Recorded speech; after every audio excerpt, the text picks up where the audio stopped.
સુરતના મોટા વરાછા વિસ્તારમાં ચોરીની ઘટના. મોટા વરાછા સ્થિત સુમન નિવાસના ગેટ પાસે આવેલી એક દિવ્યાંગ વ્યક્તિની કેબિનમાં તસ્કરોએ હાથફેરો કર્યો. ચોરોએ કેબિનમાંથી અંદાજે 5,000નો માલ સામાન તેમજ ₹14,200ની રોકડ રકમ મળી કુલ આશરે 20,000ની ચોરી કરીને ફરાર થઈ ગયા. કેબિનના સંચાલક જયંતિભાઈ બારિયા ગરીબ પરિવાર સાથે જીવન નિર્વાહ કરે છે. તેમને 3 દીકરીઓ છે. ચોરીની ઘટનાથી પરિવારને આર્થિક ફટકો પડ્યો છે. ઘટનાને પગલે સ્થાનિકોમાં રોષ અને ચિંતાનો માહોલ જોવા મળી રહ્યો છે. ઘટનાની જાણ ઉત્તરાયણ પોલીસને કરવામાં આવી. ઉત્તરાયણ પોલીસે ફરિયાદ નોંધી તપાસ હાથ ધરવામાં આવી છે. મારું નામ જયંતિલાલ પોપટભાઈ બારિયા. જયંતિભાઈ, શું ઘટના બની હતી? ઘટના એવી બની છે કે સવારે હું ગલ્લો ખોલું બરાબર 6 વાગે, એટલે પહેલાં મારા ઘરના આવ્યા તો ભાઈ આવીને જોયું કે ગલ્લો તૂટેલો હતો બરાબર.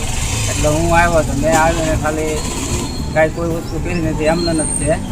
મેં જોયું બધી વસ્તુ, આમ નજર મારી એટલે જે સામાન હતો એ બધો લઈ ગયા ને પૈસા હતા એ પૈસા ગલ્લામાંથી લઈ ગયા.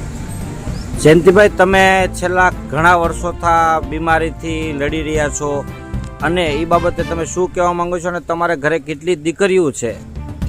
મારે હું છેલ્લા 3 વર્ષથી મારા દ્વારા કેન્સર આંતરડાનું ઓપરેશન કરાવેલું બરાબર. આ મારે આજીવન છે અને મારે હાલમાં અત્યારે 3 દીકરી છે અને પોતે અમે 2 માણસ, એટલે અમે 5 જણાનું ગુજરાન મારું આમાં હાલે છે.